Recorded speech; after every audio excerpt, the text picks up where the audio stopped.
enfrentan hoy día nuestros sistemas educativos.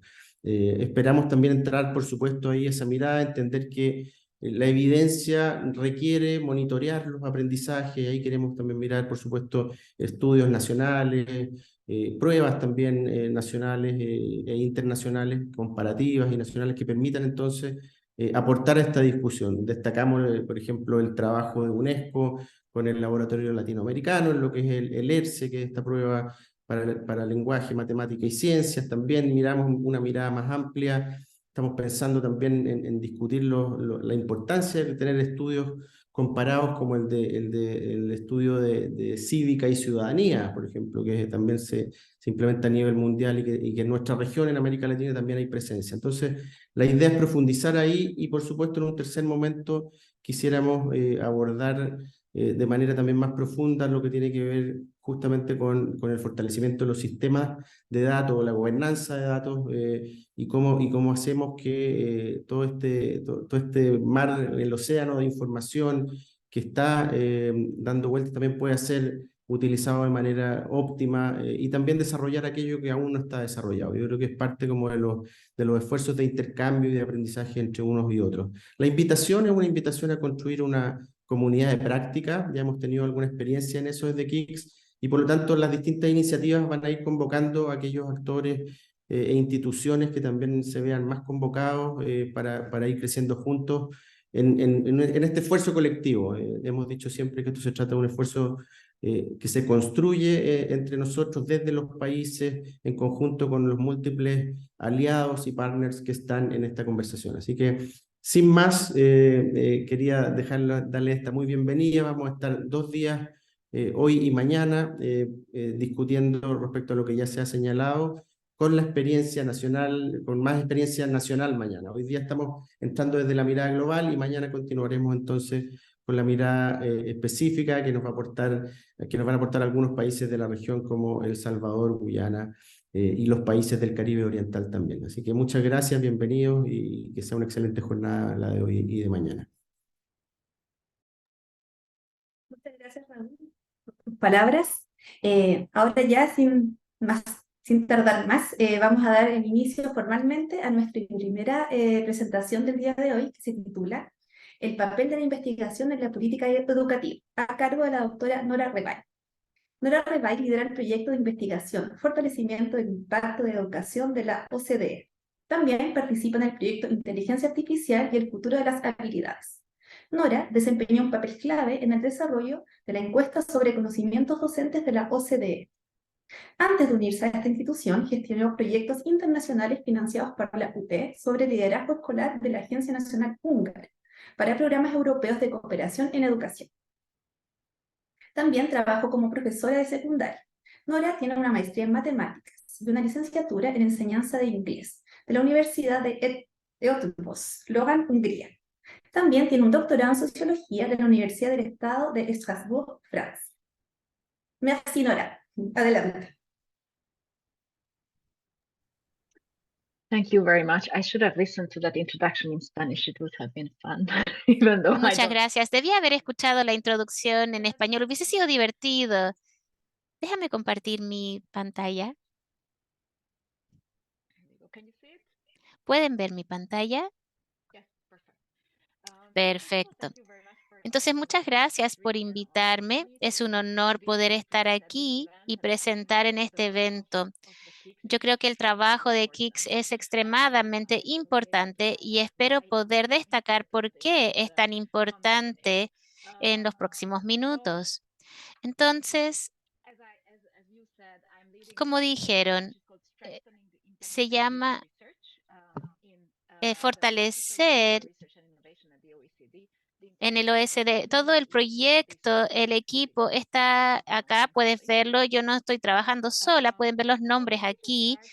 Quisiera comenzar con la pregunta, ¿por qué nos debería importar utilizar la investigación de la educación? Parar un segundo y pensar en eso. Y debo decir que cada país en este planeta tiene desafíos grandes en educación. aún Finlandia, Estonia, aún aquellos que son calificados como los mejores en diferentes maneras y tienen diferentes indicadores. Yo simplemente quisiera destacar dos aspectos. Ambos tienen que ver con la equidad, porque ese es uno de los desafíos más grandes en la educación. Y si tú puedes explorar esto, es algo nuevo del OSD o de la OCDE. Hay muchos indicadores diferentes destacando diferentes aspectos. Ahí pueden mirar los datos. Y quisiera mostrar dos partes. Estas son las cosas de lectura en los diferentes países, aquellos que están con ventaja y los que no. Y podemos ver claramente cómo desempeñan. Y pueden ver que aquellos con ventaja en azul y aquellos con verde que están con mayor desventaja, hay una gran brecha. Esta brecha existe en todas partes. Y para poder enfrentar tal desafío y poder cerrar esa brecha, hay muchas cosas que los sistemas de educación deben hacer. Y esto es solo una pieza que es extremadamente importante. Y esto tiene que ver con empoderar a los profesores y líderes en las escuelas para apoyar equidad. Y lo que aquí se muestra es que los profesores y los profesionales que tienen oportunidades para aprender en un ambiente multiculturales y en un ambiente multilenguaje. Y el azul, como pueden ver, son aquellos que están con necesidades especiales. Puedes ver que en todos los países la mayoría de los profesores no tienen la oportunidad de aprender acerca de todas estas cosas. Aunque hay evidencia y hay intervenciones que han demostrado que son efectivos en este tema,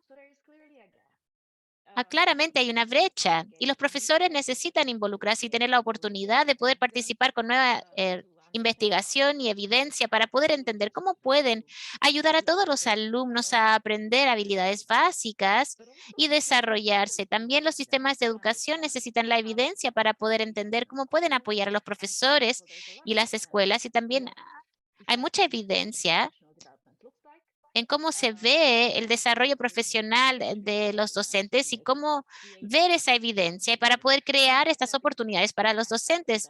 Y como dije, solamente un aspecto y hay muchos más, pero para poder destacar, mejorar el aprendizaje de los alumnos y hacer los sistemas más eficientes requiere que puedan utilizar que sean más equitativos, utilizar la investigación es necesaria. Entonces, ¿qué significa esta movilización? ¿Qué es lo que involucra? Antes de ir a eso, dos palabras grandes.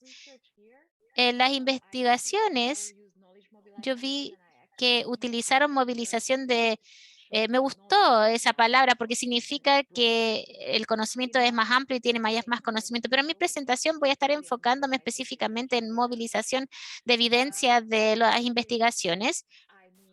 Y cuando digo investigación me refiero en un tema amplio. Entonces cualquier pregunta o cualquier cosa que investigue el aspecto de aprendizaje, enseñanza, es investigación. Esto incluye datos, pero no solamente RCPs e intervenciones, pero no solamente, también incluye estudios cualitativos y otros. Y cuando viene con la movilización de investigación también, lo digo de manera amplia, pero cualquier tipo de esfuerzo intencional que es para facilitar la investigación de evidencia va a ser investigación de movilización de investigación. Y aquí les voy a mostrar algunas cosas. The most important thing is not the actual data. Lo más importante no son los datos reales que les muestro, sino algunos aspectos. Los datos vienen de las encuestas sobre política que están incluidas en este proyecto y involucra a los ministerios de educación acerca de los diferentes mecanismos y tenemos respuestas de 37 sistemas educativos que representan 29 países. Un recordatorio rápido es desde la perspectiva del ministerio. Desde esa perspectiva específica podríamos decir que sesgada probablemente lo es, pero sin embargo es una perspectiva muy importante y eso es lo que tienen que tener en cuenta. Y esto es lo que piensan los ministerios de educación. Entonces vamos a empezar. ¿Están los países felices con el uso de la investigación? Parece que no mucho. Solamente menos de la mitad de los ministerios piensan que el alcance en el cual se utiliza la investigación no es satisfactorio y tampoco la manera como, tampoco es satisfactorio para la mayoría de ellos. Ellos ven que incluso es menos satisfactorio en cuanto a al uso o a la práctica y en comparación con las políticas. Eso es de acuerdo a los ministerios. Entonces, ¿cómo debemos pensar acerca de la movilización y cómo ha evolucionado? En los años 90 y a inicios de los años 2000, toda la evidencia informaba acerca de esta agenda que ganaba importancia. El enfoque era un proceso lineal. Estábamos hablando de diseminar y comunicar la investigación, facilitar el acceso a la investigación a través de diferentes herramientas y relacionar la investigación y la producción de investigación a diferentes políticas y prácticas. Y estos son tres elementos importantes, pero rápidamente descubrimos que solamente dar acceso a la investigación no garantiza su uso, definitivamente no.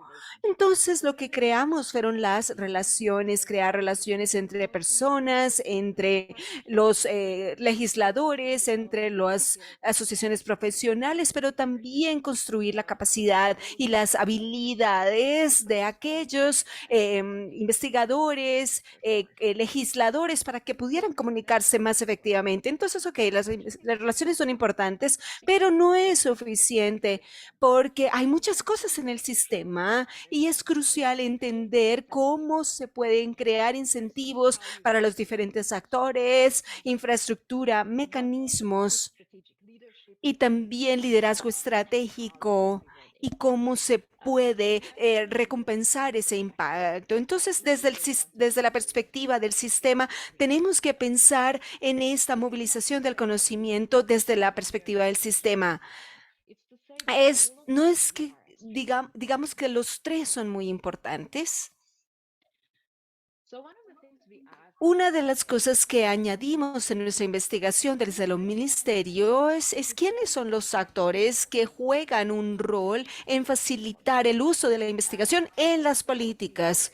Y lo que vemos acá es que esto se siente muy diverso, el paisaje de actores o la cantidad de actores que juegan diferentes roles.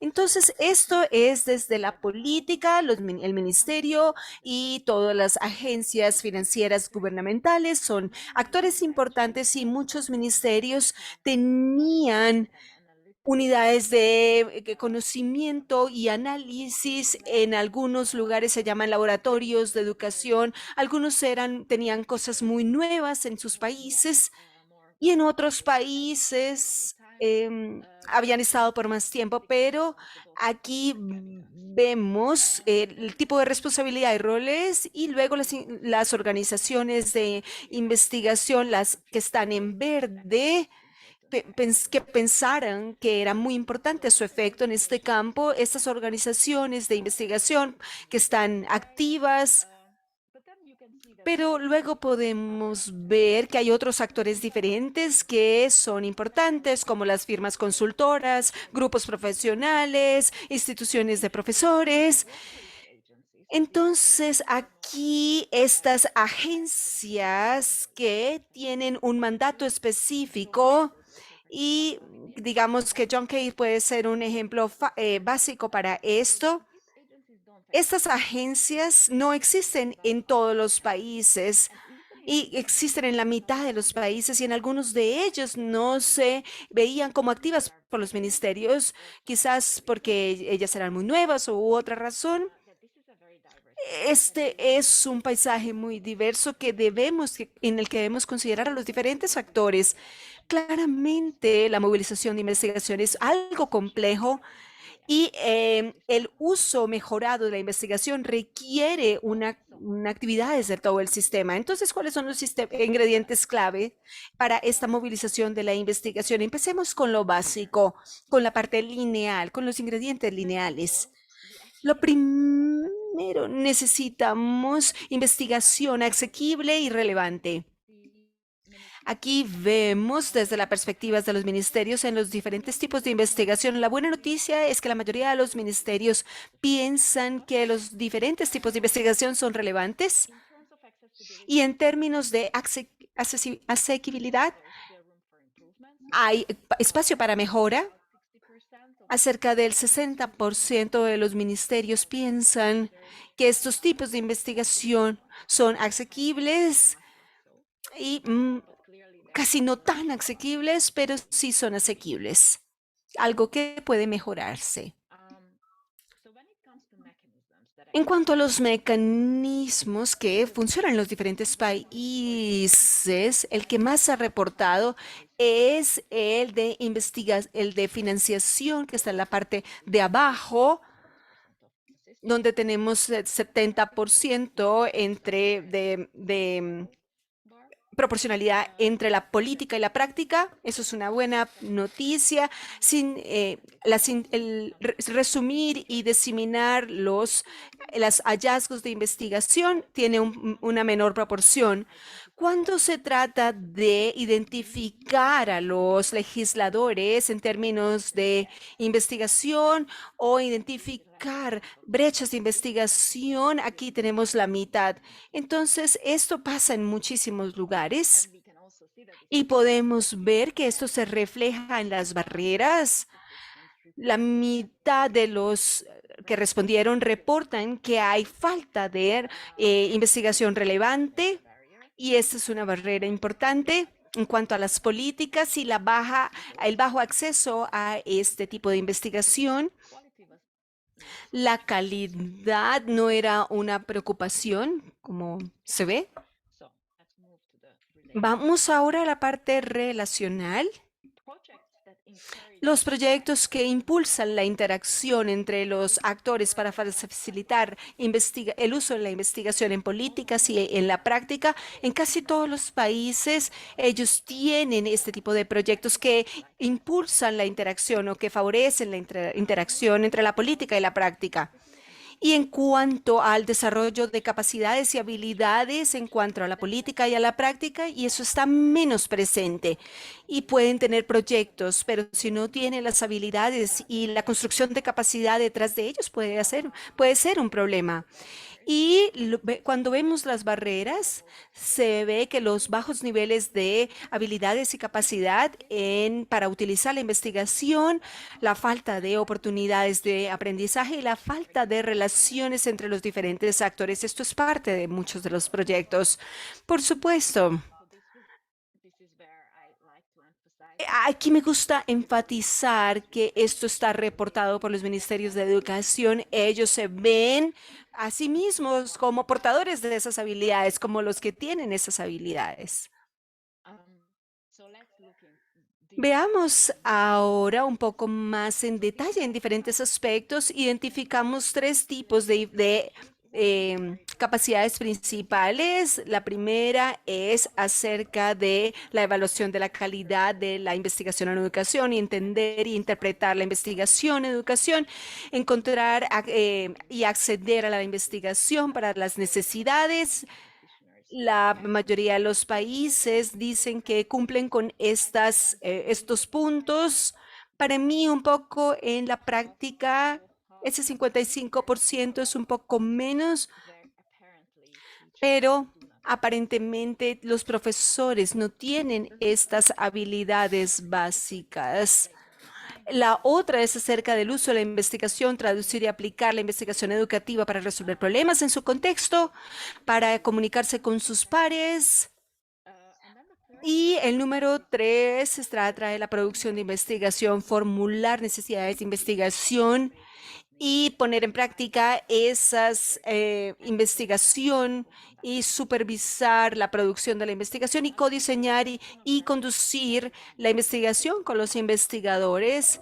Quizás no vimos que todo profesor necesite producir investigación, pero también hay algunas preguntas abiertas acerca de la coproducción de la investigación que quería solamente, queríamos saber eso, pero parece haber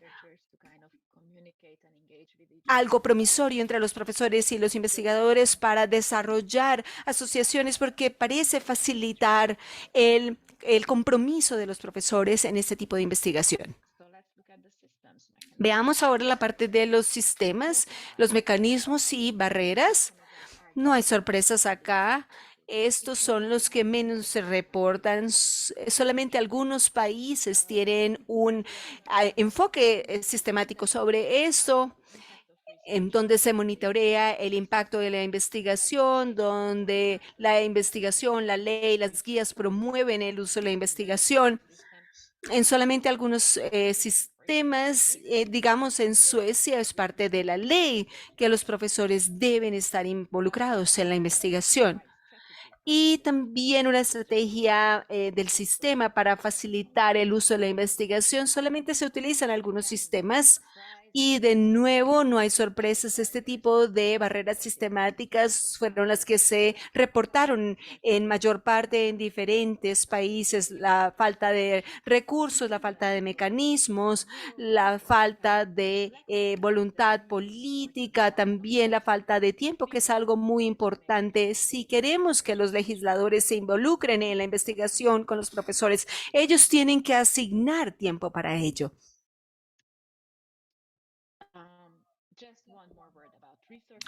Una palabra más acerca de esto, porque es algo muy importante y es una muy buena noticia que KICS esté apoyando esto.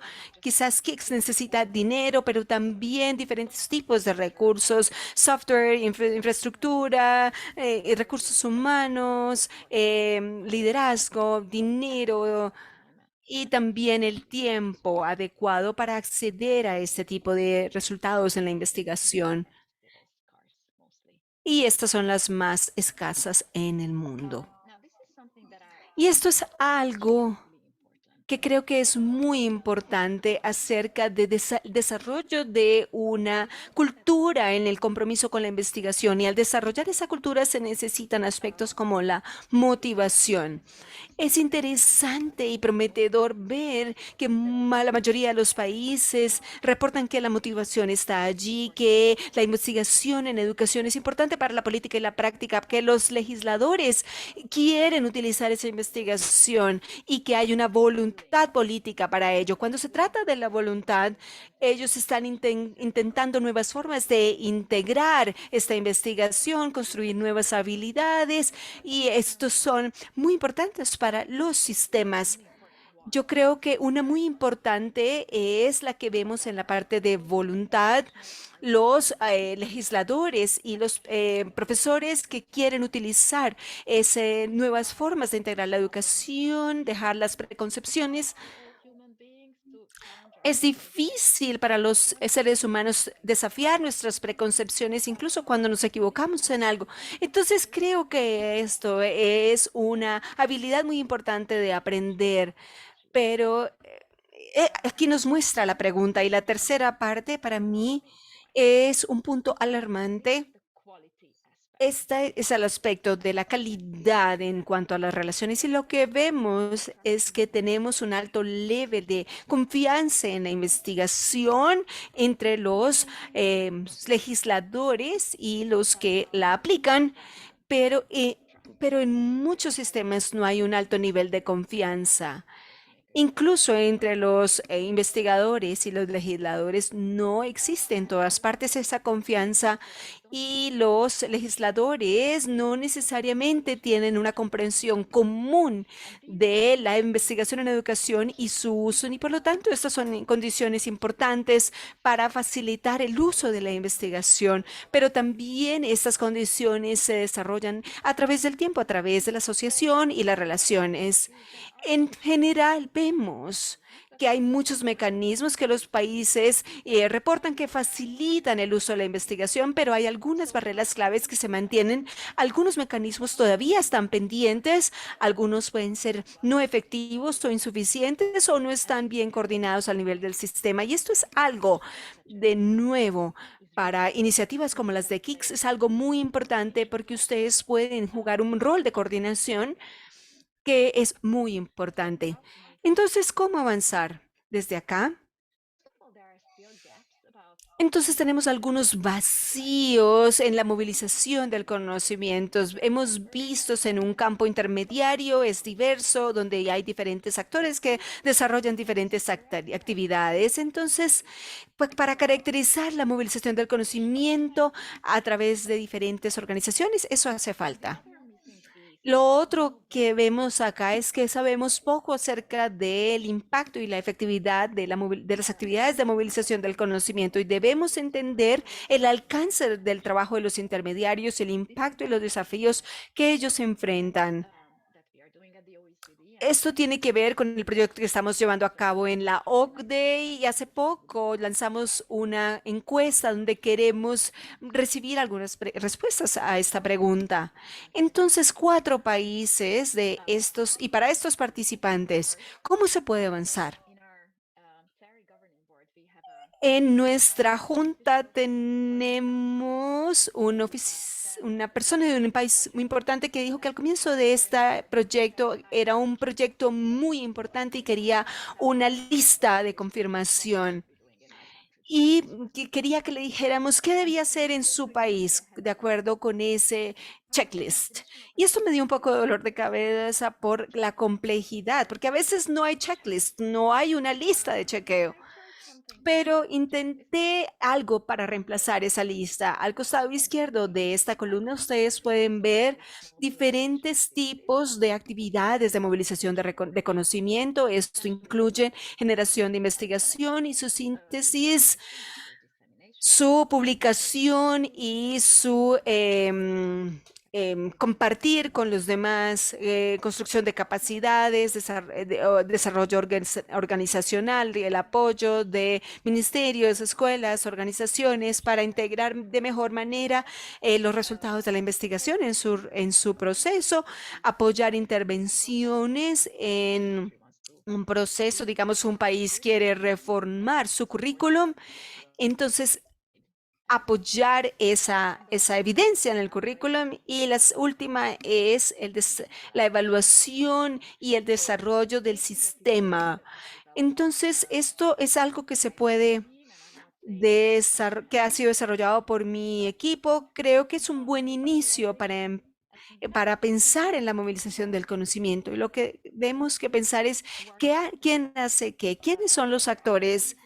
Si hay alguna actividad que no se haga por ninguno, ¿tenemos recursos para esto?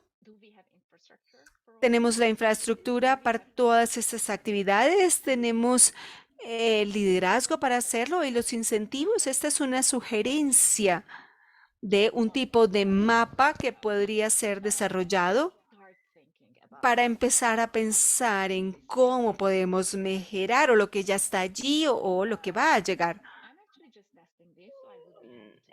Me gustaría saber o escuchar de ustedes cómo reaccionarían ustedes a esto, si es útil o no, en vez de utilizar una lista o un checklist.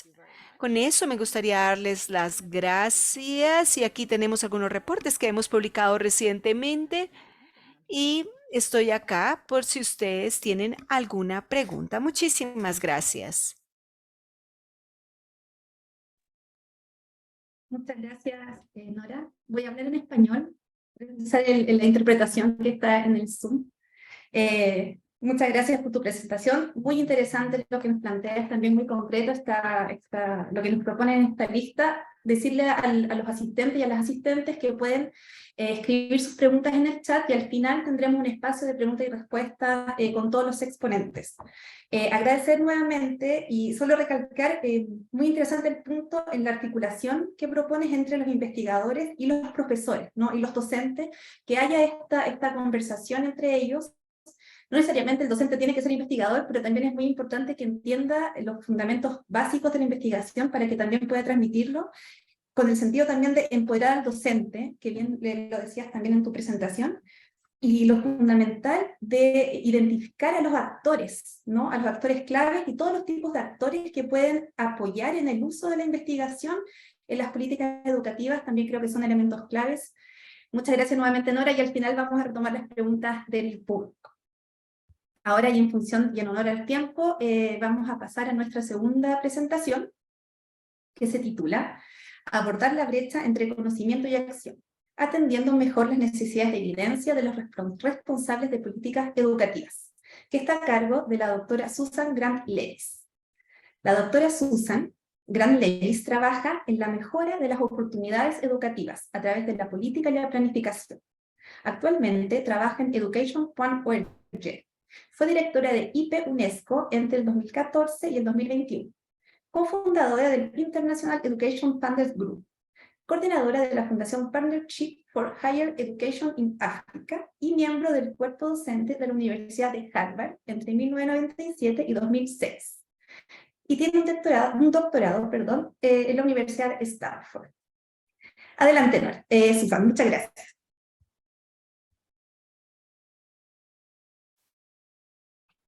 Thank you very much. I hope Muchas gracias. Espero que puedan ver mi presentación. Un segundo.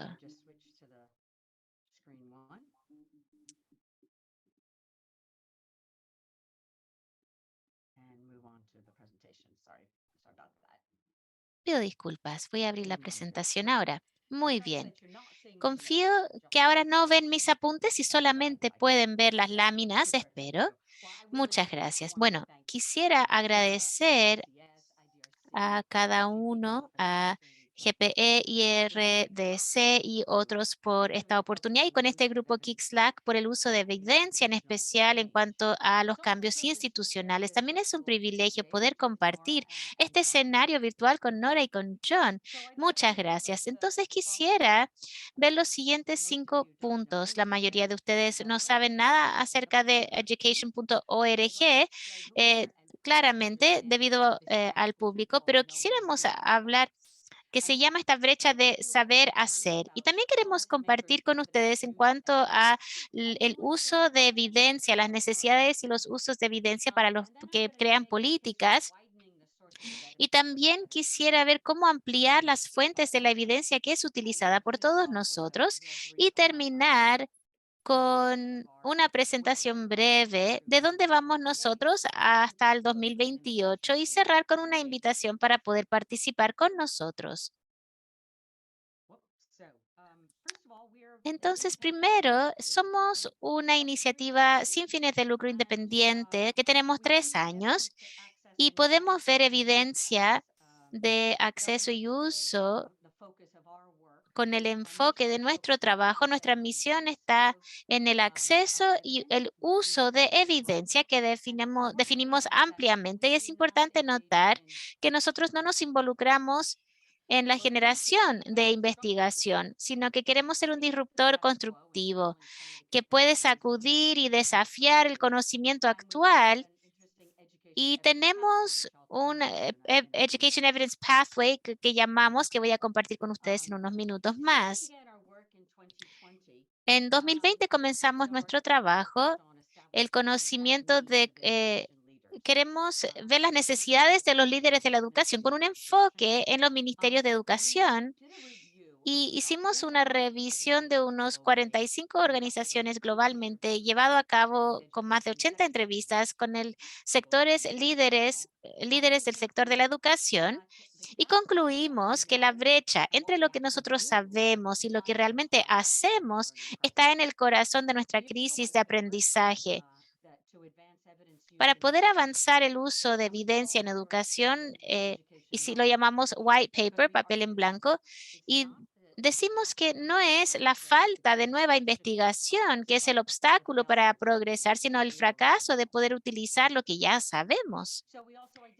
Entonces también identificamos en este white paper, que pueden ver en la parte izquierda, maneras de poder hacer un puente para esas brechas. Y comienza con la generación de investigación, de poder tenerlo promoviendo el uso y el enfoque desde el comienzo. Ese es el tipo de investigación, los temas que son escogidos. Y segundo, sintetizar, poder ver la imagen completa, incluyendo aquella evidencia no publicada de primera línea de diferentes, por ejemplo, profesionales. Y también tener una guía con acción para aquellos que deben tomar decisiones. ¿Qué es ese? Entonces, ¿qué? ¿Para qué significa para ellos? Y número 4, también necesitamos un ambiente que habilita, que crea una cultura dentro del país para poder utilizar la evidencia. Y también entra en una discusión mucho más extendida en cómo la educación y ese sector se compara con la salud, donde existen muchas décadas de una cultura del uso de la evidencia. Y finalmente la implementación. Necesitamos involucrar y apoyar el cambio de manera de escala. Ahora, llegando a la evidencia, el uso de la evidencia para aquellos que toman decisiones, revisamos 21 documentos de política y planificación para este periodo de 2015 al 2019. Es una muestra pequeña, mayormente enfocada en los 2 países en los cuales estábamos trabajando, en Kenia y otro país, y vimos que 57% solo tenía algunas fuentes que citaban. 15% de esas fuentes de evidencia, que podemos llamar una fuente de evidencia, fue generado de manera local.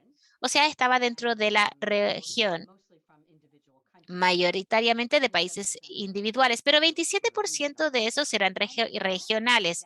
Y es fascinante que de esos documentos de políticas, esos 12 documentos que tenían citas, la mayoría fueron creados con un socio externo, por ejemplo, las Naciones Unidas, el Banco Mundial o algún otro tipo de agencia o socio. Entonces, en las entrevistas que llevamos a cabo,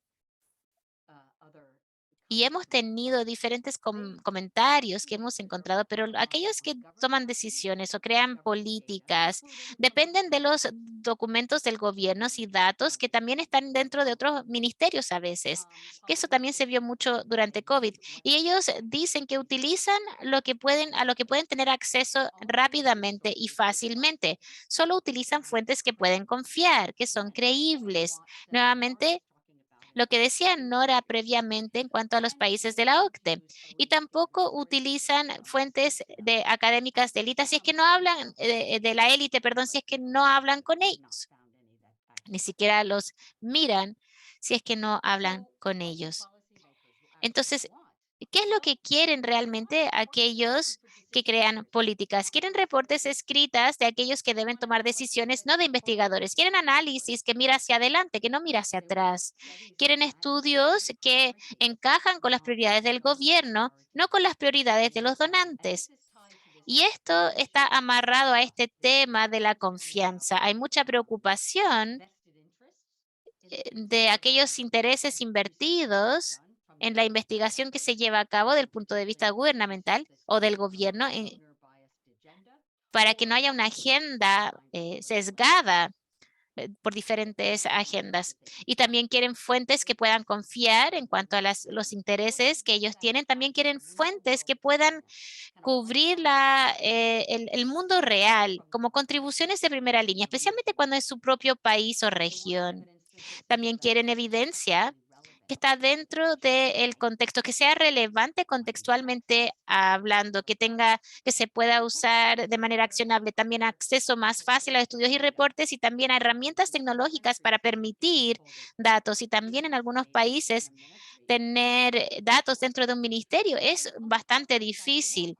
Pero el lado positivo, quieren sociedad con diferentes investigadores y expertos. Saben que teniendo esta serie de experiencia y expertos, pero quieren tener más reciprocidad, que sea más como una sociedad. Saben que el gobierno los va a mantener responsables, pero debería ser algo que va y también viene. Y quisieran ver canales también o mecanismos para poder escuchar en qué están trabajando, cómo están avanzando y qué es lo que están aprendiendo. Aquí hay algunas citas de 2 ministros de Educación. Los reportes de investigación no están disponibles fácilmente, aun cuando encuentras la evidencia está escrito para todos, menos aquellos que deben crear política y toma mucho tiempo para poder entender qué significa para poder tomar decisiones.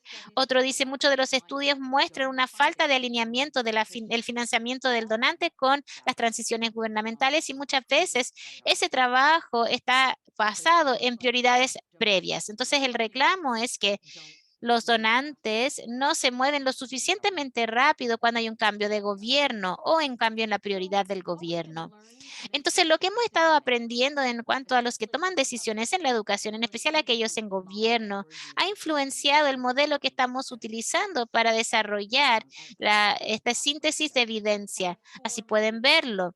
Aquí hay 4 piezas principales. Primero, que tienes que tener fuentes amplias. Trabajamos con líderes de la educación para encontrar sus prioridades y después ver la evidencia, puede ser local o no.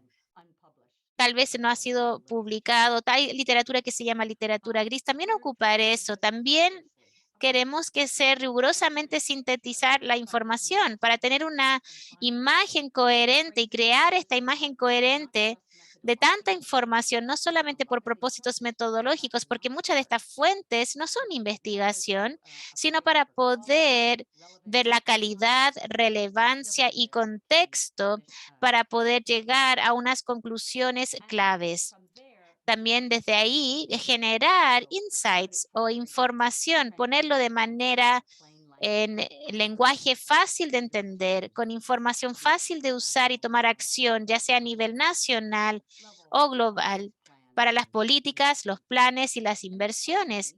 Y también poner atención a lo que se puede llevar hacia arriba, compartir con aquellos que toman decisiones y eso puede ser a través de en persona o puede ser actividades de diferentes índoles, pero toma un compromiso a más largo plazo para llegar hasta este punto en los diferentes países. Entonces, con este objetivo de ver las fuentes, el education.org creó un equipo y en junio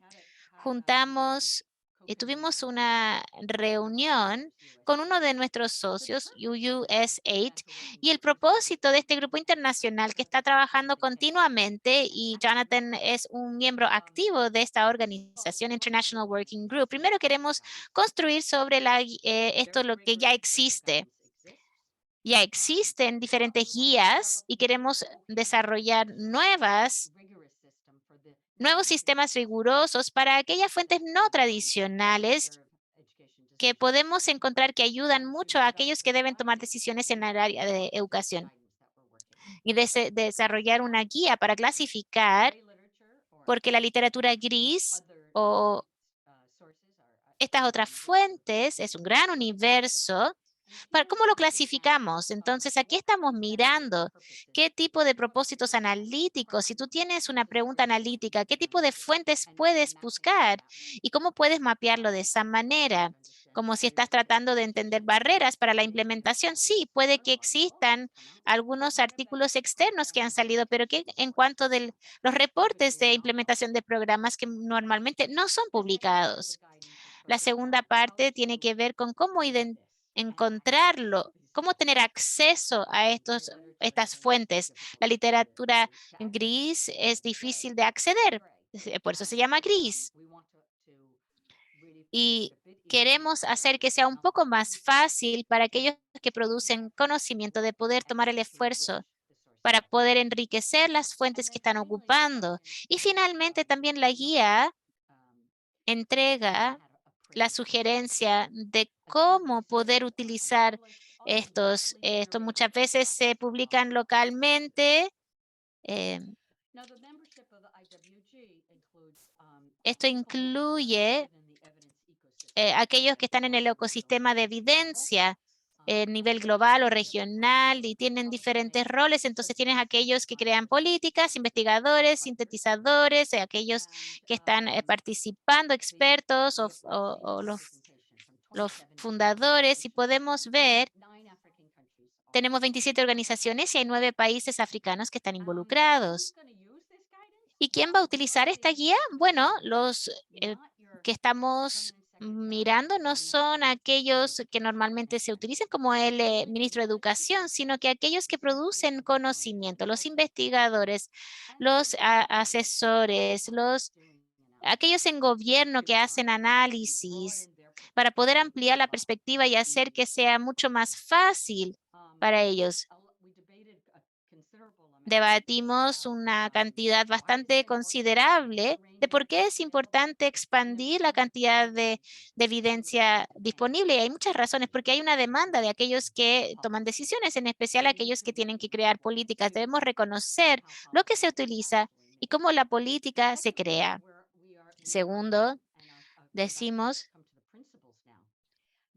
vamos a los principios principales, que hay un rango de evidencia que enriquece la calidad de aquello basado en evidencia. Más que el argumento de la diversidad, hay poder en combinar la investigación y aplicaciones y experiencias de vida real. Entonces aquí hay los principios, los 7 principios claves que vimos en junio que queremos hacer más concretos en la guía que estamos creando. Tener en mente el enfoque del usuario y sus necesidades desde el comienzo. Segundo, ver que el contexto importa mucho, en especial para el usuario, y que la interpretación de una fuente debe ser dentro de un contexto. A veces algo que uno normalmente tal vez no aceptaría en una revisión de literatura fundada por FDCO, probablemente sea lo mejor, la mejor evidencia disponible en un país o en un lugar. Hemos tenido muchas conversaciones en cuanto a los términos, la terminología, y la pregunta tiene que ver menos con lo publicado y no publicado, sino que hemos dejado de lado la idea de que la revisión de pares es una medida de calidad. Eso está bastante, hay hartas preguntas en cuanto a esto. Yo reconozco que es una de las cosas de las cuales hemos hablado. Y dado lo que han dicho los creadores de políticas, debemos ver el tema de credibilidad y ver que sea efectivamente algo confiable. Cuando hablamos acerca de hacer que esté disponible la mejor evidencia posible, debemos recordar que tiene que ser algo accesible, pagable, incluso en cuanto a accesible al lenguaje. Entonces aquí estamos con los principios principales de este organización al desarrollar esta guía. Acá tenemos la línea del tiempo, tenemos la reunión en junio, estamos trabajando en las iteraciones de el borrador de la guía, con aquello que yo les mencioné, identificar acceso y también poder evaluar. Y vamos a ver en Sierra Leona y en Kenia, y en 2023 hasta 2024, y 12 de las organizaciones fueron voluntarios para proveer retroalimentación, ya sea utilizar como un seminario interno o compartirlo con algunos de los socios u otros para que lo puedan probar. Vamos a tomar toda esta retroalimentación en una mesa redonda en mayo, junio, julio, y revisarlo y después compartirlo públicamente. Y esperamos, bueno, ahí voy a preguntar o les voy a decir cómo se pueden involucrar. Ahora, educación.org está viendo la segunda fase de nuestro crecimiento organizacional, llevándonos hasta el 2028, y estamos tratando de crecer según lo que hemos aprendido, hacer más sistemático nuestro trabajo y escalar nuestro trabajo para tener impacto. Y tenemos estos 3 objetivos estratégicos. El primero es ambicioso: establecer un síntesis de evidencia para líderes del sistema de educación. Y esto tiene que ver desde primer nivel. Y esto tiene que ver con los programas de educación acelerada, en especial para los jóvenes que no están dentro del colegio, y eso está disponible también en nuestra página web si es que están interesados. Entonces, queremos fortalecer este nuevo método para líderes que están formando las decisiones que tienen que ver con sistemas de educación. El segundo objetivo en este momento es la involucración de los diferentes países. Ahora estamos enfocados en el continente de África y con los ministerios de Kenia, Sierra Leone y Uganda, y está basado en políticas existentes y procesos existentes, y el objetivo es tratar de aumentar el compromiso y la capacidad para poder poner la evidencia en el centro de la toma de decisiones. Y nuestro tercer objetivo tiene que ver con crear este puente de conocimiento en educación asociado con otros para poder elevar, y en particular queremos poder elevar la evidencia, las necesidades que aquellos que están más marginalizados, aquellos niños, ponerlos en la parte principal y también escuchar sus voces, lo cual incluye la inclusión de evidencia creada localmente. I invite you all to Los invito a todos a unirse a nosotros, y si tienen guías que ustedes están utilizando o si han reunido evidencia, nos encantaría verlas, que podemos compartir con ustedes las nuestras. Al final del año vamos a compartir un borrador para poder recibir el feedback, y esperamos nos puedan ayudar con la publicación y con la actualización continua de esto.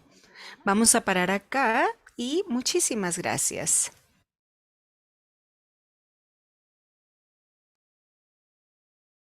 Muchas gracias, Susan. Muy interesante lo que nos planteas. También quiero agradecer a los 4 ponentes, ¿no?, que tenemos hoy día, expositores y expositoras. Es fantástico contar con Nora, contar con Susan, contar con Jan, y contar también con nuestro director de Suma, Javier González, en esta jornada. Así que nuevamente muchas gracias. Susan, muy interesante lo que nos planteas. Me quedo con algunos puntos específicos en relación a esta brecha, ¿cierto?, entre saber y hacer, y que esto es parte de la crisis del aprendizaje, que es la que ustedes también intentan hacerse cargo, que la investigación sea relevante en el contexto, ¿cierto?, en el cual se va a aplicar. Este punto de más reciprocidad entre los investigadores y los tomadores de decisiones, creo que también es un punto fundamental, es muy importante, por lo menos en América Latina y el Caribe.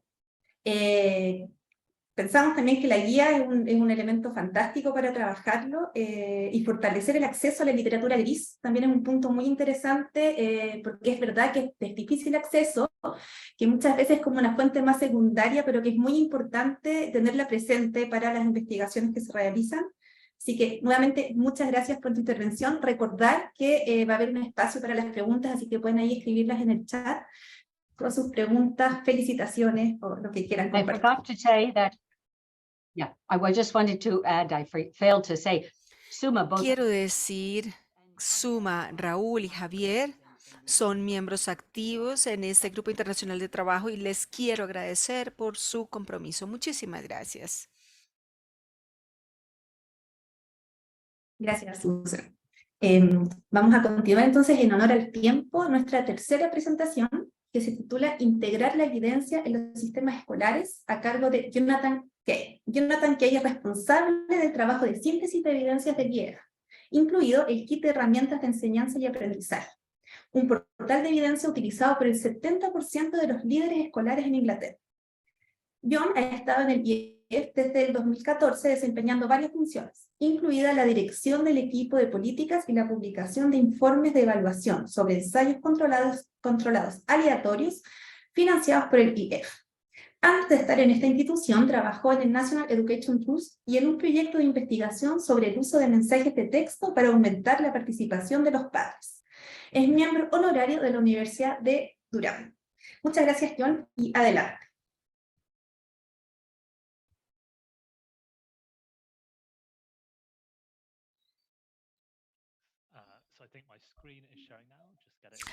Ya están viendo mi presentación, lo vemos.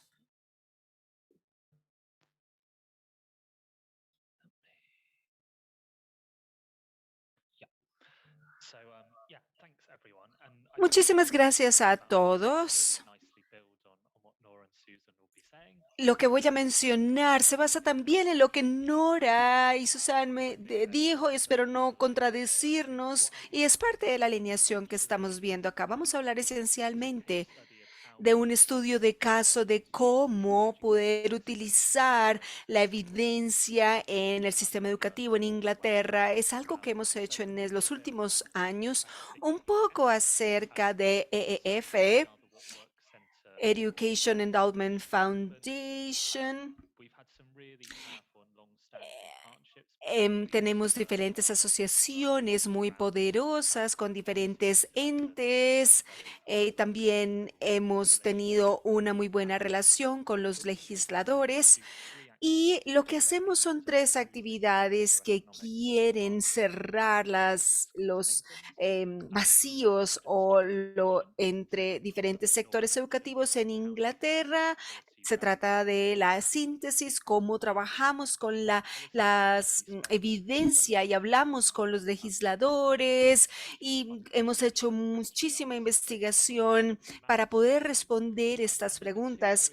Y las otras 2 áreas de las que voy a hablar también hoy es la síntesis, cómo juntamos esa evidencia y la hacemos asequible, y también acerca de la movilización, cómo pasamos de algo que es asequible en el sitio web para utilizarlo para cambiar hábitos o comportamientos. Uno de los puntos importantes que enfrentamos en tratar de cambiar resultados en Inglaterra es esta pregunta. Sé que algunos lo han revisado. Es el primer punto en esta área de cambio, de utilizar la evidencia. Si la evidencia se está utilizando y si se tiene acceso. Entonces, la respuesta no es consistente en los diferentes sistemas. ¿Cuál es la manera como nosotros podemos afrontar este desafío? Lo que hacemos en esta área se enfoca en la síntesis de la evidencia. Y la pregunta que nos hacemos es, ¿cómo resumir la evidencia de tal manera que sea confiable, que le dé a alguien una respuesta fácil y que construya confianza con los legisladores y profesores, y también que sea real, verdadera, que sea asequible y que sea accionable o puesta en acción? Entonces es fácil de leer, pero si uno no sabe cómo actuar sobre algo, cómo cambiar comportamientos, eso no va a crear ninguna diferencia. Y los 3 desafíos son: la primera es la evidencia que existe, es difícil de acceder. Vemos, por ejemplo, digamos que se ha escrito en un lenguaje muy académico. Yo sé que el desafío es que ya sea escrito en un lenguaje asequible, pero es dónde lo vas a encontrar. Cuando pensamos acerca de los legisladores o los profesores buscando la evidencia o accediendo a esa evidencia, es cómo se ve esto en un mundo ideal. ¿Tú crees que los legisladores van a 23 sitios web y ven cómo funcionan cada uno mejor? Pensamos que eso se encuentra en Google, en las búsquedas más importantes. Entonces pensamos que eso está en GPT o en el chat GPT, y probablemente ninguna de esas cosas. Pero lo que nosotros queremos es desarrollar lugares que tengan esta evidencia donde los profesores y los legisladores no solamente lo puedan acceder, sino que sea gratis. Pero, por ejemplo, que se pueda, lo segundo es, incluso si la evidencia es asequible, si las personas ven 1 o 2 estudios, no reflexionan sobre todo lo que se ha producido. Pues, quiere decir que algunas veces no hay una síntesis, entonces es más fácil ver 1 o 2 estudios que apoyan tu punto de vista y descartar los otros 20 que no apoyan tu punto de vista. Entonces, simplemente por accidente, es que todo lo que tú escuchas, discúlpenme, puede ser que ustedes solamente le escuchen acerca de los estudios que son muy famosos y como resultado solamente les dan la información que no les da la representación apropiada de todo. Y esto pasa en las noticias del Reino Unido. Todo el mundo dice que el vino es una gran cura para el cáncer, pero también uno encuentra al otro día un estudio que dice que puede causar cáncer. Entonces, aquí podemos reflexionar sobre esto. Queremos ver los estudios que nos pueden dar una foto más balanceada para que los legisladores accedan a ella. Y para ilustrar la diferente evidencia y su traducción, tenemos todos los estudios que encontramos relacionados en la educación en cuanto a recibir feedback o retroalimentación de la educación. ¿Creemos que algún profesor o legislador van a tener suficiente tiempo para poder leer esto y formarse una opinión? Y sigue creciendo. Pero una mejor manera entonces en comprometerlos con la evidencia es tener esa evidencia es asequible, y este kit que produjimos que toma todos estos estudios, pues, se muestra cuánto cuesta, porque eso es algo importante para los legisladores, cómo es el impacto, y también esto en promedio tienen que entender qué hay detrás de ese promedio, cuáles son las cosas que son más o menos efectivas en los estudios. Podemos hacer esto de manera sistemáticamente, tomando algunos estudios y proveyendo un lenguaje asequible para que sea algo asequible, riguroso. Y aquí tenemos una muy interesante asociación con una plataforma que es una recontextualización de este espacio que incorpora evidencia específica de los países de Latinoamérica, el Caribe, para que podamos hacerlo asequible a los profesores y legisladores en estos países. Y acerca de estos, no solamente tenemos el feedback, que son diferentes tópicos, podemos tomar 3.500 estudios y que sean asequibles a los profesores. Muchos profesores tienen esto acerca de los impactos y los resultados que pueden leer muy rápidamente, y es una introducción acerca de la evidencia y es fácil de hacer. Y muestra el poder de la evidencia en términos de la toma de decisiones. Las personas comparan esto con el compromiso con la academia, y esto puede ser más asequible, más personas los pueden utilizar, pero se entiende. Vemos acá la información desde 373 veces. Si ustedes pueden tener un artículo de acceso abierto, y tenemos más o menos 7.000 descargas en el año cuando lo comparamos con el kit de herramientas de los profesores o del aprendizaje. Tenemos más de 1.000.000. Y la razón por la cual muestro, porque es que las personas entienden que esta es evidencia confiable.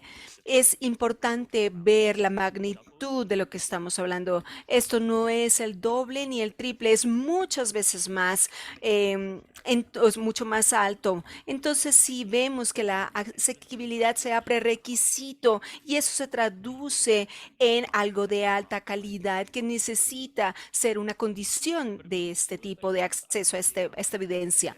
Yo solamente hablaba acerca del acceso y no acerca del uso de la evidencia de alta calidad. Vamos a ir a un estudio de caso con algunas actividades que hicimos desde hace unos años pasando. Tengo acá un código QR porque ustedes quizás puedan verlo. Es un resultado reciente. Entonces las personas pueden verlo. Este es un recurso que desarrollamos para los profesores basado en la práctica, y esto es muy importante. Esto es una foto del mundo.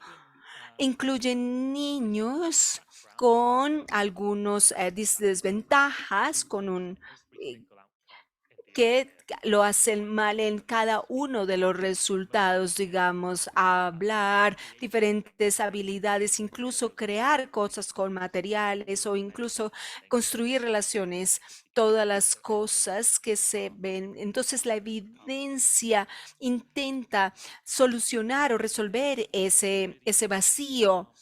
Algo que tenemos acá de un ejemplo muy interesante es cómo trabajamos con la práctica para que la evidencia sea más relevante.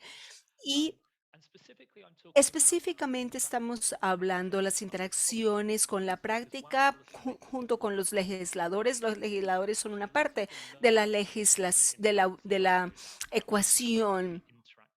Y muchos de los resultados ocurren en la interacción entre los niños y los profesores. Entonces tenemos acá, hablamos acerca de los profesores que intentan entender esa práctica, y tenemos esta taxonomía de cómo funciona esto en un salón de clases. Podemos ver el inicio de la taxonomía. Si ustedes pueden ver la evidencia, las diferentes prácticas que son parte de esta taxonomía, y hablamos a la construcción de un idioma temprano, también las diferentes prácticas que están detrás de eso. ¿Cuáles son las preguntas sobre las cuales las personas quieren evidencia? Y queremos entender desde la evidencia, vemos y entendemos los diferentes tipos o fuentes de evidencia de si estas cosas están relacionadas y si son de buena calidad. Y lo más interesante que hacemos en este proceso es el proceso de ejemplificación y de implementación de apoyo. Lo primero que hacemos es un ejemplo escrito. Digamos, las personas no pueden describir muy bien esto de cómo se hace, cómo se ve, cómo se hace en la sala, en la clase. Entonces tenemos ejemplos muy claros de cómo hacer estos cuestionarios de alta calidad con los niños en su inicio. Entonces es un ejemplo descriptivo, y hacemos esto para todas las prácticas donde encontramos una evidencia de alta calidad. Ustedes ven estas preguntas que coloca sugerencias, habla acerca de la imitación o recordar eventos pasados, y mostramos cómo se puede ver para poder apoyar esa implementación. Entonces, lo más interesante o más emocionante es que se filma cómo se hace para mostrar cómo se debería hacer esto de manera efectiva, y creo que eso es muy buen ejemplo. Es un ejemplo eh, porque un estudio no te puede decir o cómo se ve una muy buena implementación. Entonces, en el sitio web ustedes ven estos videos y cómo se ve o cómo se hace cada una de estas prácticas. Incluso cuando hay videos o ejemplos de muy alta calidad en la implementación, quizás eso no sea suficiente. Pensamos en otras maneras de apoyar esa implementación, digamos, tener programas efectivos que se escalan. Nos aseguramos de que hay capacidad en el sistema, de que todos pueden recibir esa intervención temprana en el idioma. Este es un programa muy positivo, con muy buenos resultados, que ha sido escalado a la mitad de las escuelas primarias en Inglaterra. Hemos entregado evidencia, trabaja para la capacitación de profesores, donde hay buenas prácticas en diferentes áreas de educación que se vuelven una parte de la capacitación para los profesores, y también apoyamos escuela a escuela o área a área en esta implementación, digamos, donde están las escuelas que tienen unas mejores prácticas.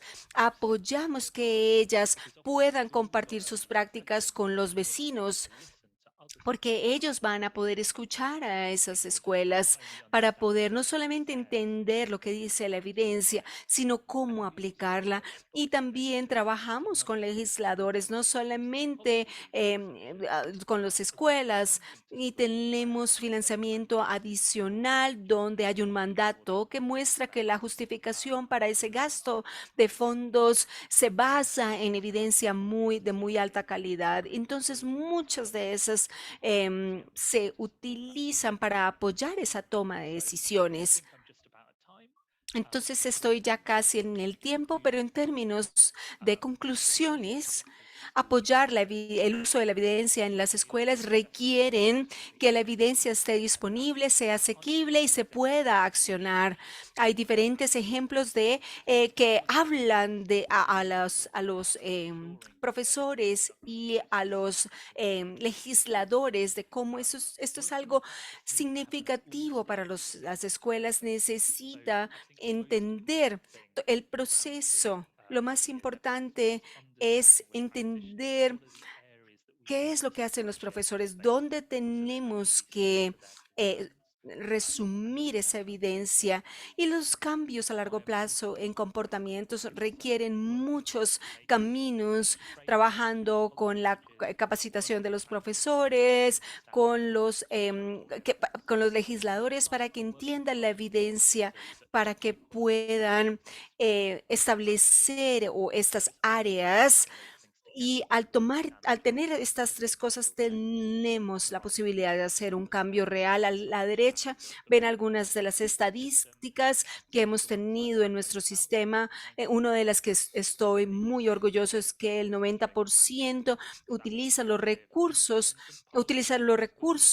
producidos por EEF durante la pandemia. Más de 16,000 escuelas y jardines y colegios que han tomado parte de este tipo de estudios. Espero que haya sido un muy buen ejemplo acerca del trabajo que hicimos en Inglaterra, y continuamos trabajando muy de cerca con otras instituciones.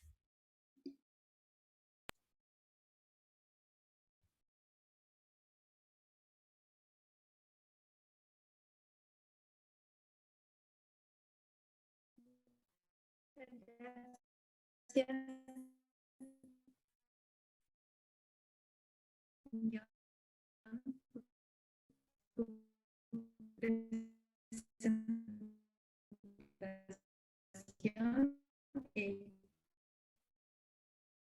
Muy interesante, ¿no? Lo que nos plantea este kit de herramientas, pensando en varias, bien decías, ¿no? Que a veces uno puede estar un poco sesgado en torno a lo que decide tomar para utilizar. De evidencia resulta muy práctica al momento de tomar decisiones, es una muy buena herramienta también y que por supuesto esta evidencia sea accesible, ¿no? Y también con un lenguaje que sea más fácil, ¿no? Para los docentes.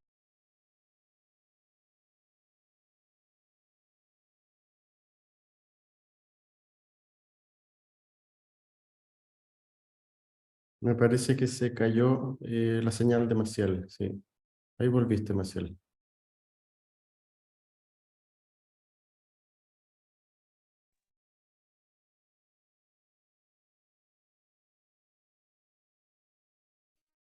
Aquí estoy.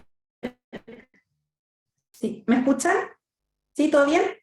Ya, bueno, nuevamente al final de la presentación. Y ahora, en el día de hoy, que se titula Movilización de la evidencia para la justicia social en educación. Experiencias del sur global. A cargo del doctor Javier González. Javier González es economista, PhD y máster de la Universidad de Campbell, Educación e Innovación. Es director y cofundador de Zoom. Ha ejercido cargos de responsabilidad en Chile en los gobiernos de Ricardo Lagos y Michelle Bachelet. Y en el plano internacional forma parte del grupo asesor de Red School Plus de la OECD. Ha sido asesor senior de distintos organismos en desarrollo, UNESCO, Banco Mundial, UK, Research and Innovation, UCRI, entre otros. A su vez, ha sido miembro del Consejo Directivo de la Fundación Chile y el Consejo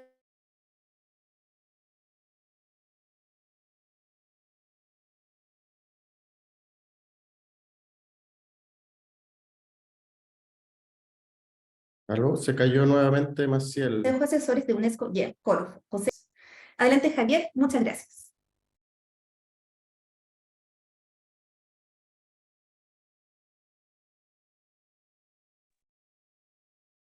Well, thank you, everyone. Thank you Gracias a todos. Gracias a todos por estar aquí.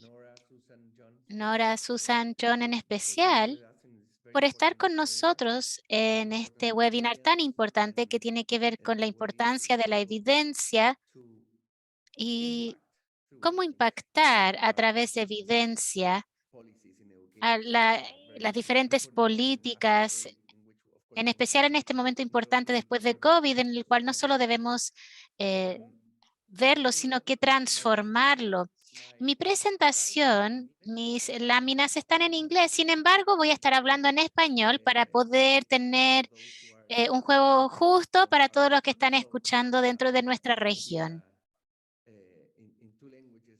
Van a estar de alguna manera en dos lenguajes. Voy a cambiar al español y para aquellos que no entienden español, pueden cambiar en la interpretación simultánea al canal en inglés o francés según su preferencia.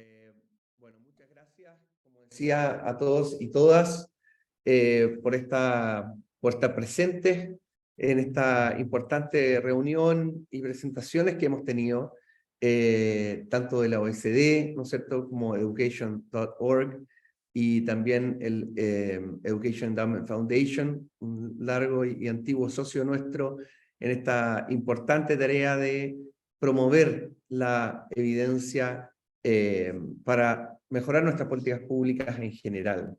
Quisiera partir entonces, quién sabe, ofreciendo una reflexión respecto a la manera como entendemos la evidencia y ser críticos respecto a que hasta hoy, yo creo que en eso compartimos, quién sabe, a través de las distintas experiencias que se han mostrado hoy día, pero también incluso algunos números que mostraba, por ejemplo, Nora, ¿no es cierto?, a través del informe tan importante de la OECD al respecto, que de alguna manera ocupamos poco la evidencia, pero quisiera yo, a partir de eso, centrarme en el foco de lo que buscamos, que lo que buscamos es mejorar nuestro sistema educativo, donde la evidencia es un ingrediente, pero no el foco, ¿no? El foco debiera estar en el cambio institucional, ¿ya? Institutional change should be our focus, ¿no es cierto? Entonces, lo que estamos diciendo es que, si bien este seminario se trata de la evidencia, quisiera por un momento poner el foco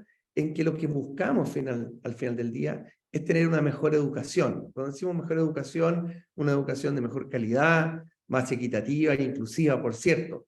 Y la pregunta que nos lleva entonces a quienes hemos estado en políticas públicas, trabajando desde el gobierno, pero también desde agencias internacionales, la pregunta es, bueno, ¿por qué, si es que pareciera que hay internacionalmente un consenso, y a nivel nacional también, es cosa de ver las noticias y los políticos de distintos partidos y alianzas, pareciera que todos dicen queremos una educación de calidad, equidad e inclusiva, pareciera que no hay ningún conflicto, ¿no es cierto? Entonces la pregunta es ¿por qué no logramos movernos hacia adelante, ¿no?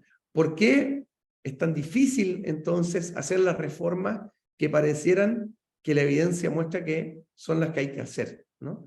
Entonces la pregunta uno tiene que hacerse es, bueno, ¿es porque no sabemos? ¿Que los políticos no saben lo que hay que hacer? ¿Es que, quién sabe, no están dispuestos a hacer aquello que hay que hacer? ¿O simplemente no les importa la educación? ¿No es cierto? Vemos en distintas conversaciones que, quién sabe, siempre volvemos a este tipo de cosas, ¿no? O no les importa, o no saben, o realmente saben, les importa, pero no están dispuestos a poner su capital político. Entramos en ese tipo de conversaciones. Entonces, a la luz de eso uno dice, bueno, ¿cuál es la importancia de la evidencia entonces en ese contexto? Y yo lo que quisiera entonces, por eso digo, partir por entender que lo que buscamos todas nuestras instituciones tiene que ver con cómo hacer este cambio institucional. Por cambio institucional me refiero a cambiar instituciones, entendida como el Premio Nobel de Economía North, pero otros autores, ¿no es cierto?, definen como la regla del juego, ¿no?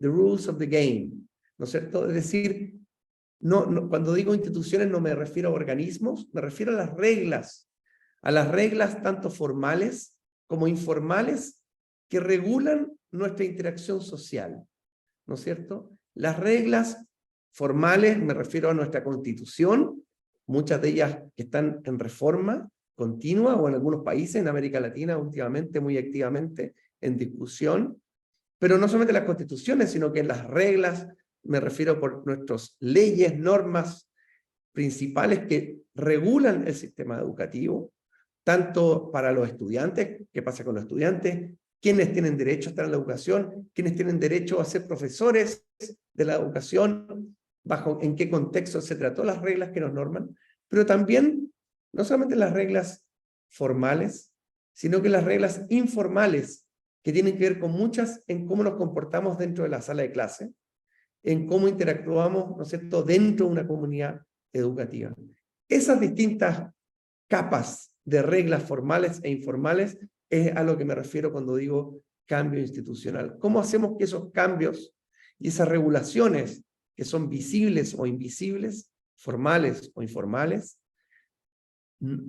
tienen un impacto en esa calidad, equidad e inclusión? Entonces, para entender eso, creo que, aquí pongo algunos de los autores, ¿no es cierto?, que han estado trabajando en lo que es el tema del cambio institucional, es que debemos entender que el cambio institucional no es solamente que ocurra porque no sepamos algo, y por lo tanto no es que si tenemos más evidencia, ese cambio va a ocurrir.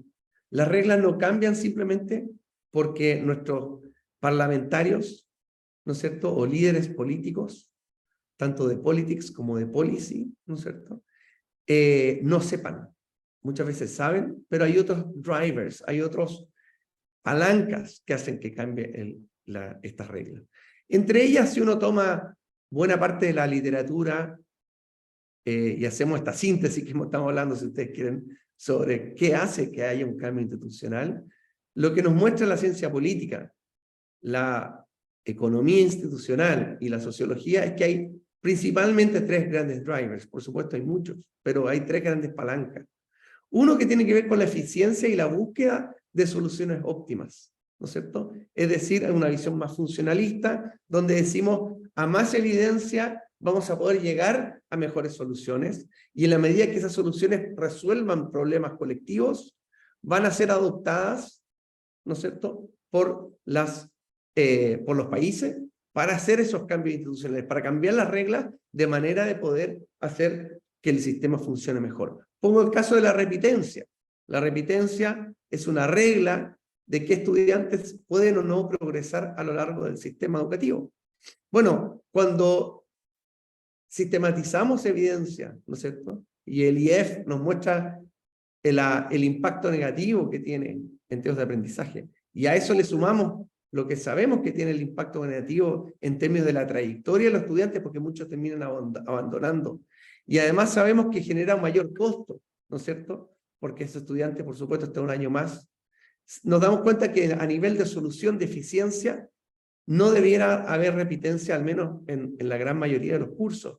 Obviamente hay que acompañar a ese estudiante de todas maneras, pero a nivel de regla habría que cambiarla. Y sin embargo, cuando miramos, vemos que muchos de nuestros países persisten con reglas que mantienen la repitencia en todos los niveles, incluso al principio. Un caso, por ejemplo, de América Latina, que es, digamos, icónico en este sentido, es Uruguay, que tiene altísimas tasas de repitencia, y por ende, muy relacionado a eso, altísimas tasas de abandono y deserción. Entonces la pregunta ¿es que Uruguay no sabe eso? Bueno, nosotros estuvimos en Uruguay haciendo focus group y nos dimos cuenta que en realidad el problema no es que no supieran que la repitencia era una mala medida. El problema era cultural, y ese es el segundo componente que nos muestra la evidencia de que es algo clave para el cambio institucional. Lo que nos mostraban los focus group con profesores es que los profesores veían que parte de cómo sus pares, es decir, los otros profesores lo evaluaban a ellos como ser un profesor de buena o mala calidad, dependía del porcentaje de alumnos que hagan repetir, ¿ya? Es decir, aquellos profesores, que hacen repetir a un porcentaje importante de sus alumnos, son percibidos como profesores de alta calidad. porque básicamente son profesores que son rigurosos, exigentes. Y por lo tanto, culturalmente, la regla de eliminar la repitencia es altamente resistida por los profesores, en la medida que se ve que eliminar la repitencia sería como bajar la calidad del sistema, ¿ya? Por lo tanto, no basta solamente la evidencia, sino que también cómo cambiamos la cultura, ¿no es cierto?, de aquello que se ve como legítimo o apropiado en un sistema escolar.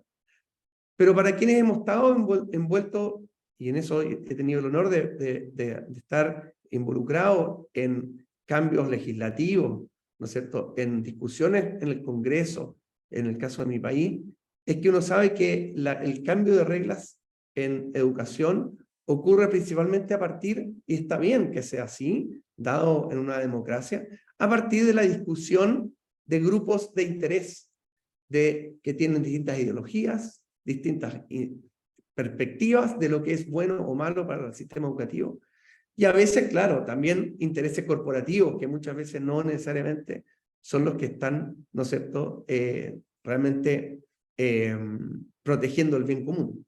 Entonces, si uno entiende que el cambio institucional viene de estos distintos ámbitos, y además entiende que el cambio institucional también, o sea, la educación en sí misma está dentro de un sistema de reglas mayor que tiene que ver con el sistema, digamos, modelo económico, ¿no es cierto?, entre ellos, llegamos a la conclusión entonces de que tenemos que asignarle el rol de la evidencia de acuerdo a estas preguntas para entender mejor cómo movilizar la evidencia. Entonces, primero que nada, sabemos que bajo este paradigma, los policy makers, ¿no es cierto?, tienen altos costos de cambio institucional. Cambiar reglas tiene un efecto político.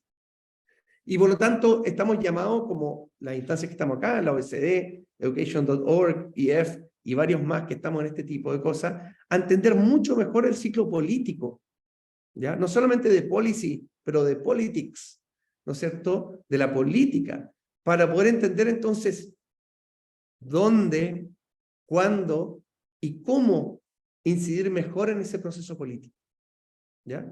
Desde una evidencia, no digo salirnos desde nuestra idea de la rigurosidad de la evidencia, pero sí entender cómo se usa, cuándo, ¿no es cierto?, y dónde va a tener más efecto. El segundo tema tiene que ver con la importancia, por ende, de promover cambios culturales. Y por lo tanto, la importancia de la innovación y también la importancia de resguardar. Y esto es algo que en algunos países de América Latina no está resguardado, que es la libertad de cátedra en las universidades.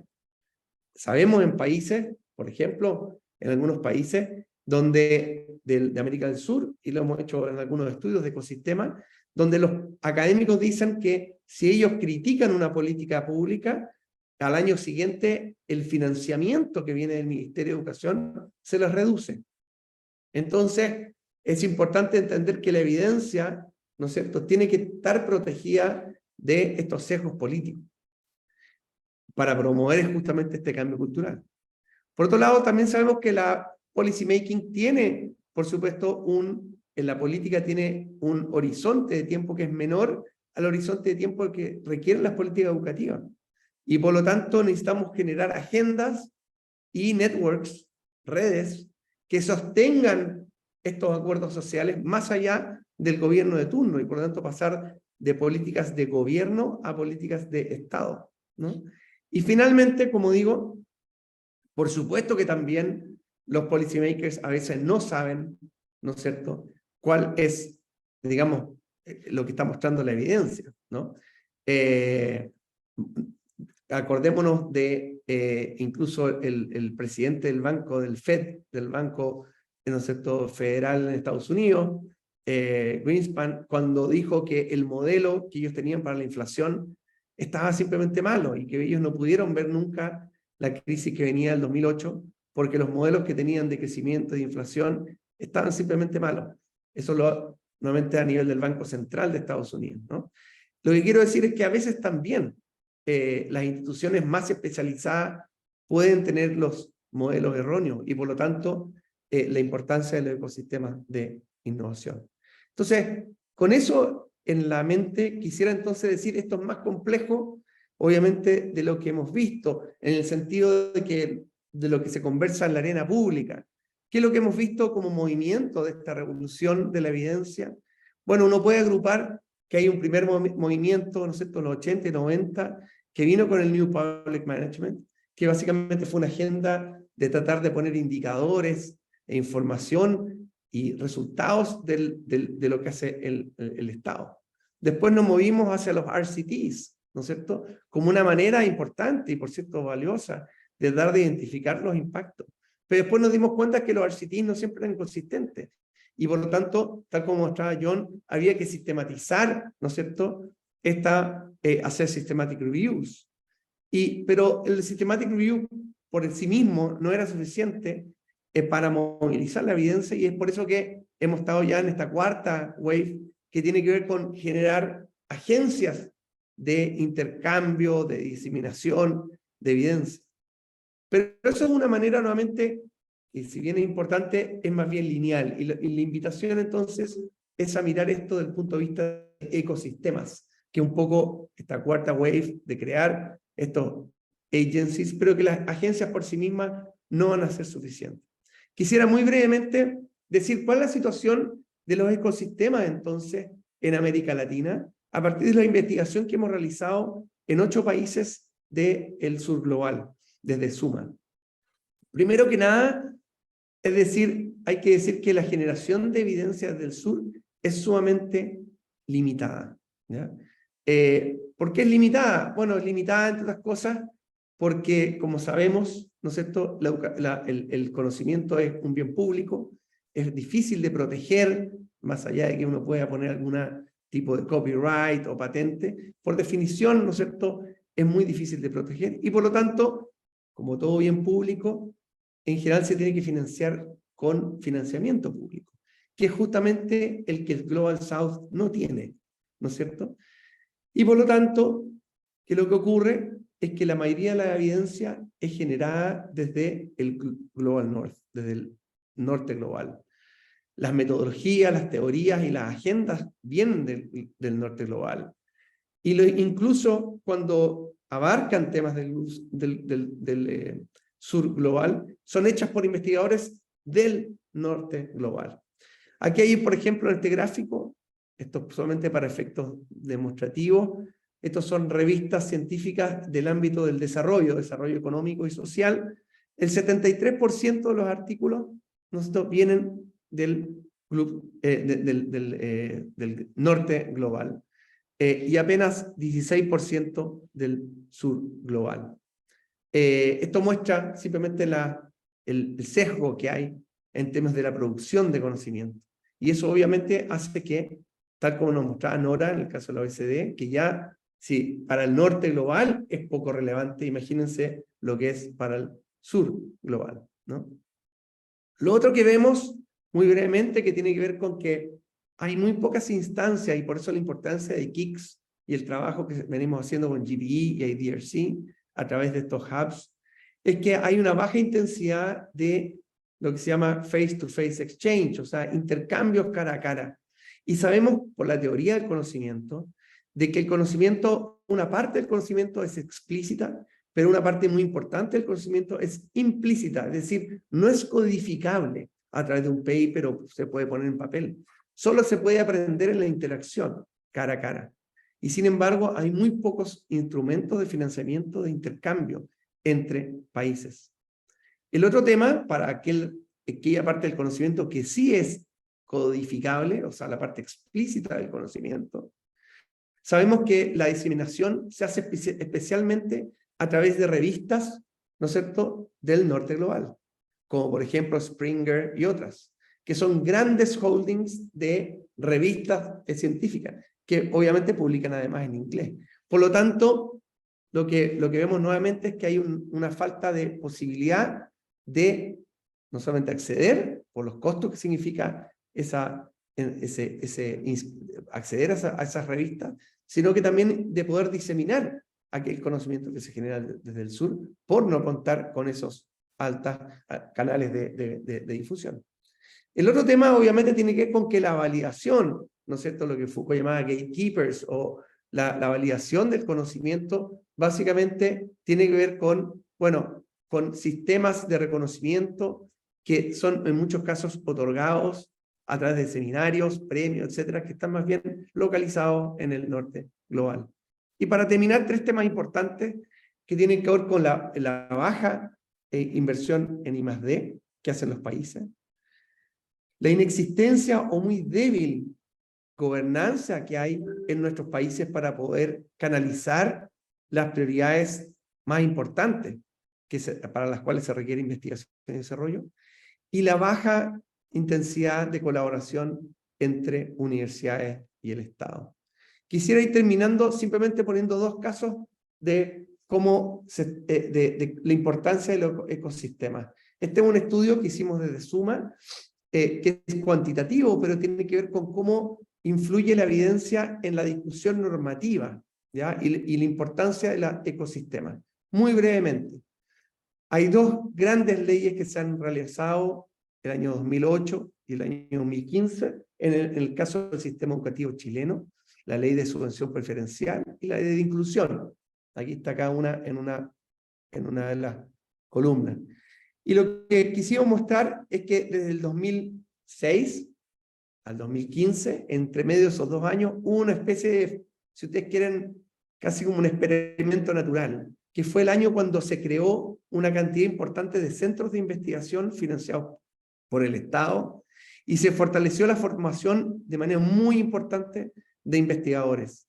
Por lo tanto, entre una ley y la otra, es decir, entre el 2008 y el 2015, hubo una explosión realmente, en términos de que no tengo tiempo acá de mostrar, de papers, de estudios en educación, de investigadores involucrados en educación. Y entonces lo que muestran estas tablas es simplemente lo que ocurrió en la discusión parlamentaria. Es decir, ¿qué ocurrió? ¿Quiénes incurrieron? ¿Quiénes participaron de la discusión de estas 2 leyes? Esto es bien interesante porque en el Congreso se establece la historia de cada ley, es decir, todas las personas que tuvieron una concurrencia pública y que dieron su testimonio para influir en las votaciones de estas 2 leyes. En el caso de la ley CEP, cuando no había un ecosistema muy fortalecido, apenas el 46% de todas las personas que testificaron ante el Congreso eran académicos. En el caso de la ley de inclusión, cuando estaban los centros de investigación de educación creados, con investigadores, con muchos estudios, 89% de quienes testificaron ante el Congreso eran académicos, académicos y, digamos, gente no del gobierno.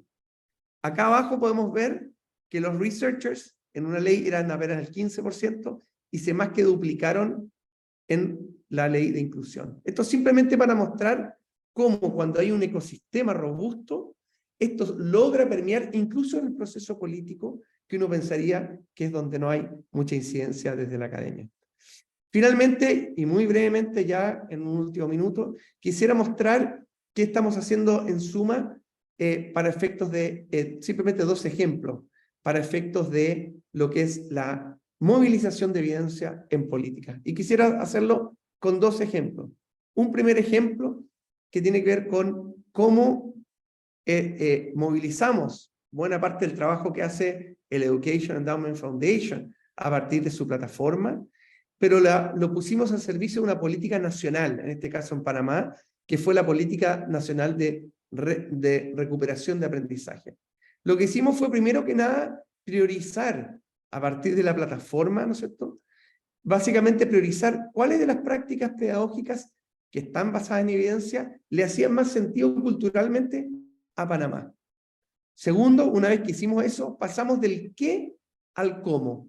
Una cosa es saber qué prácticas son las efectivas y otra cosa es cómo se pueden implementar. Por lo tanto, desarrollamos con distintos expertos serie de guías de orientación para profesores, tremendamente, no solamente, o sea, no solo teóricas, sino que tremendamente prácticas, con ejemplos de planificación de clase, con ejemplos de actividades para que pudieran utilizarlas con sus estudiantes. Estamos hablando de aprendizaje colaborativo, aprendizaje socioemocional, en fin.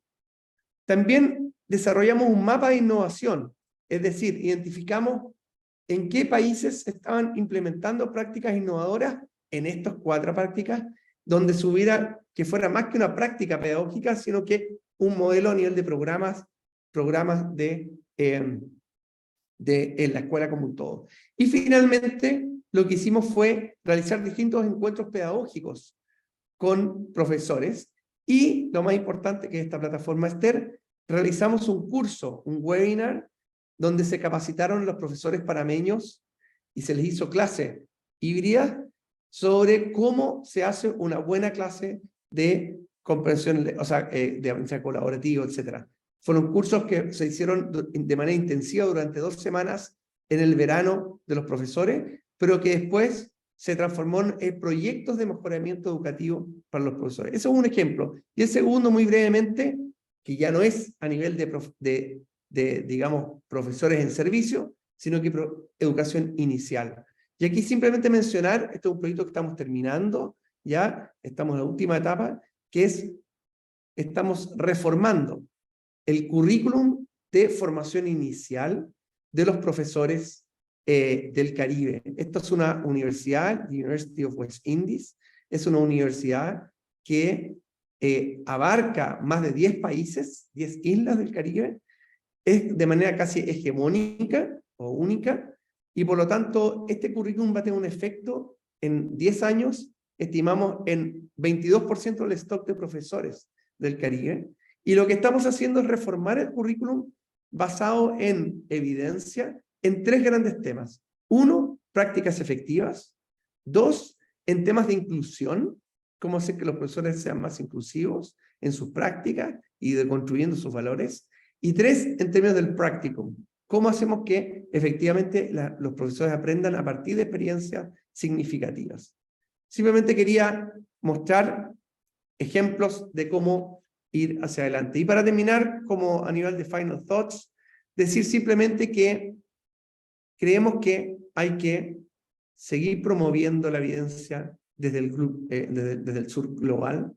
Creemos que es importante eso. Hoy día, como mostraba, simplemente en una de las disciplinas está totalmente sesgado, ¿no es cierto? La generación de conocimiento es desde el norte. No que eso sea malo en per se, sino que habla justamente de la falta de pertinencia y relevancia de ese research en el largo plazo. Además, que esté centrado en lo que llamamos poblaciones invisibles, no solamente en lo que es, ¿no es cierto?, el sistema como un todo de estudiantes, sino que a nivel de estudiantes que están más en el margen, los estudiantes que están privados de libertad, estudiantes que son migrantes, en fin. Lo otro es sintetizar evidencia no solamente a nivel del aula, sino que a nivel de reformas. Lo que nos pasa, y nos pasa mucho los que estamos acá, es que tenemos a ministros o altas autoridades preguntando ¿qué puedo hacer? ¿Qué reformas por ejemplo, de escalas salariales ha funcionado bien en el mundo? ¿O qué reformas justamente de temas de repitencia y cómo se hacen en distintos países del mundo? En fin, y eso no está sistematizado. Y eso es algo que es sumamente importante.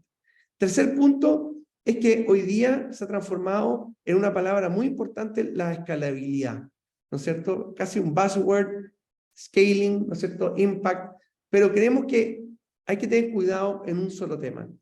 La palabra escalabilidad tiene, o puede pensarse, que tiene una visión de que el Estado es un gran escalador de programas o proveedor de una suma de programas. Y lo que creemos nosotros es que tenemos que ir hacia System Transformation, o sea, la transformación del sistema, que va en muchos casos mucho más allá de simplemente escalar programas que han sido piloteados inicialmente. Tiene que ver justamente transformar institucionalmente, ¿no es cierto?, las reglas del juego del sistema educativo. Y en eso la evidencia también tiene que jugar un rol.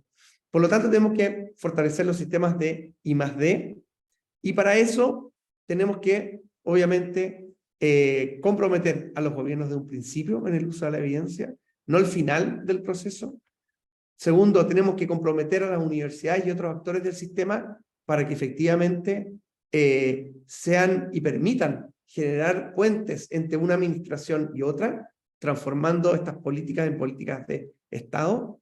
Y finalmente, como digo, incluir dentro de nuestra perspectiva de diseminación de evidencia temas que tienen que ver con poder y cultura. Entender que esto no es simplemente a más evidencia, mejores decisiones, sino que es cómo movilizamos inteligente y estratégicamente la evidencia en un sistema democrático, pluralista, digamos, como son nuestras sociedades. Muchas gracias. Muchas gracias, Javier, por la presentación, por estos ejemplos, ¿cierto? Tan interesantes de cómo en suma se trabaja el uso de evidencia. Solo recalcar lo que tú decías, la importancia de destacar una investigación del uso de evidencia desde los territorios, desde el sur, es lo que intentamos también hacer desde Suma, desde el KICS, y terminar quizás con la pregunta que tú empezaste esta presentación en relación a por qué estamos acá, por supuesto para hablar de evidencia, ¿cierto? Para fortalecer los sistemas, pero todo eso tiene un trasfondo muy importante y muy grande, ¿no? Que es buscar la mejora de los sistemas educativos. Así que nuevamente muchas gracias por tu presentación. Quería comentarles que por temas de tiempo, estamos muy pasados en el tiempo, vamos a reducir el espacio de preguntas, pero sí vamos a destacar una pregunta que estaba en el chat, que es para Nora, así que Nora, atenta ahí a la interpretación. La pregunta es de Jan, de GPE. Agradece, por supuesto, tu presentación y quería saber si podrías explicar con un poco más de detalle qué significa la falta de investigación pertinente en la barrera sobre mecanismos lineales de tu presentación.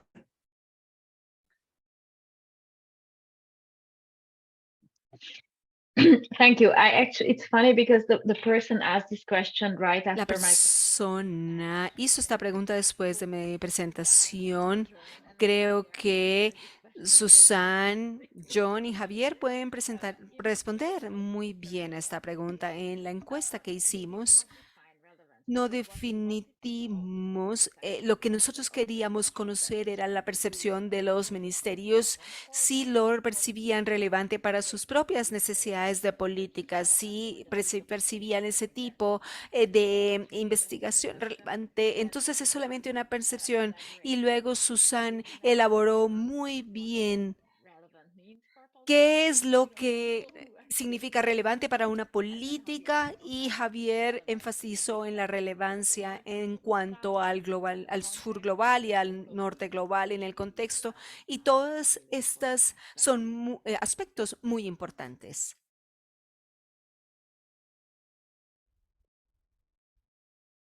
Muchas gracias. Nora, no sé si Javier, Susan o Jan quieren agregar algo a esta pregunta o a esta visión.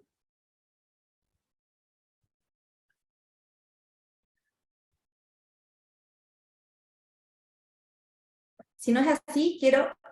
John, por favor, adelante. I think that question of relevance really speaks to a lot of what Javier said about the ownership Creo of it. que ella habla acerca de lo que habló Javier.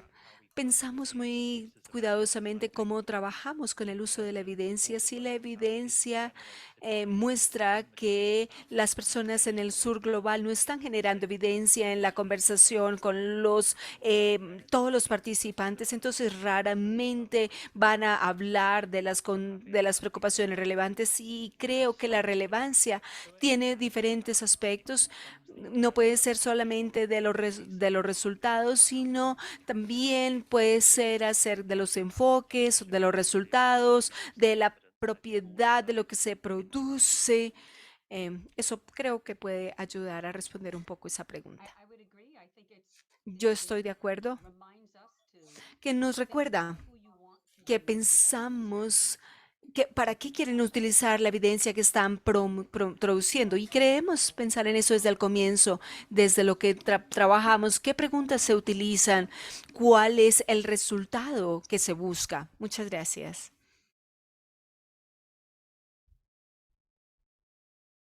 Muchas gracias. Susan, tienes la mano levantada. Bueno, muchas gracias a los cuatro expositores, a las cuatro expositoras, por participar hoy día en esta jornada, por este espacio de diálogo, de conversación, de reflexión en torno al uso de evidencia. Y ya para cerrar esta jornada del día de hoy, recordar que mañana seguimos reflexionando. Quiero dejar con ustedes a Florencio Ceballos, él es oficial del programa del IDRC de Canadá, que nos va a dar las palabras de cierre. Florencio Ceballos es especialista senior del programa de intercambio de conocimiento e innovación KICS, es licenciado en Sociología, cuenta con un diploma de certificado aprofundido en Ciencias de la Educación en la Universidad de París 8 y estudios de doctorado en Sociología.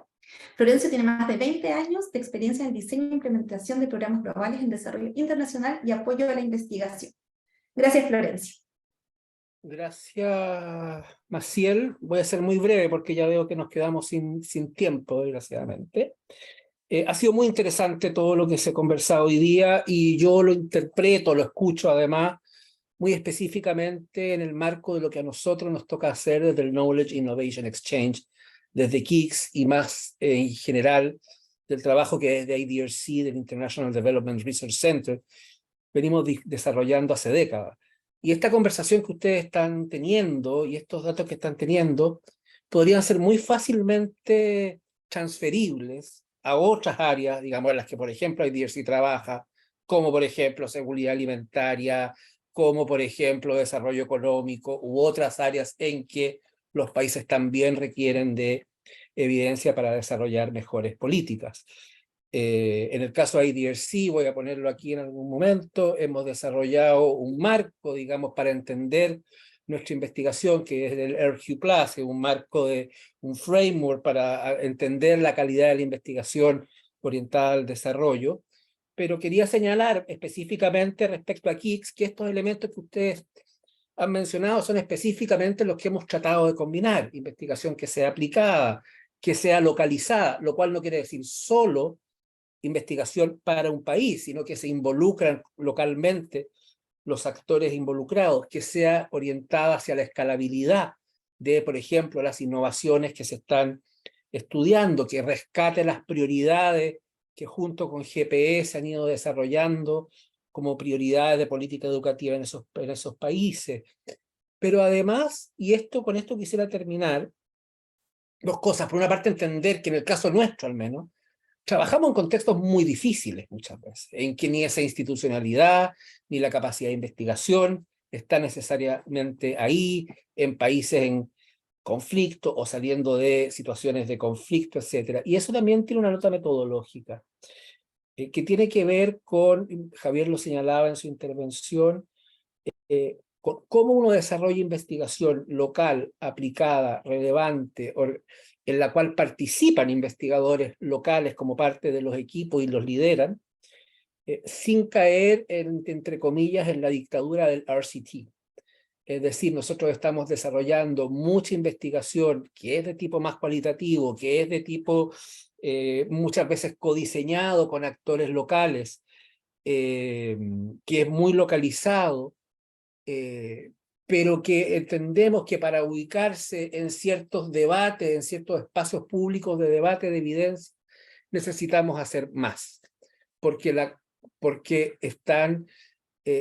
naturaleza de esa investigación necesita ser agregada para poder ser tomada en serio, por decirlo así, aunque granularmente sea muy importante para las realidades de un país en particular. Entonces creo también que hay una reflexión que hacer sobre la naturaleza de la investigación y el estatus que se le asigna a ciertos tipos de investigación en ese contexto. Sé que estamos pasados, así que no voy a hablar más por ahora. Quería agradecerles por estas estupendas presentaciones. Muchas gracias. Muchas gracias, Florencio. Nuevamente gracias a los y las ponentes. Por favor, les pedimos que si pueden responder una breve encuesta que está en el chat. No, esto para ayudarnos para que tengamos feedback en relación a esta jornada y para enriquecer también la jornada de mañana. Queremos agradecer a todas las personas que asistieron a través de Zoom, a través de las redes sociales. Los invitamos a seguir también nuestras redes sociales de KICS LAC, Suma, OX, GP, IDRC. Y recuerden que mañana nos encontraremos en este mismo sitio, en este mismo horario, a través del mismo link, para la segunda sesión donde conoceremos experiencias regionales y nacionales. Contaremos con las presentaciones de Ian McPherson, de GP KICS, José Mauricio Pineda Rodríguez, el Ministro de Educación de El Salvador, Eslin Nadet, Senior Technical Especialista de OX, y con el Ministerio de Guyana. Muchas gracias Muchas gracias por su participación. Gracias nuevamente a los expositores. Ya hasta muy pronto.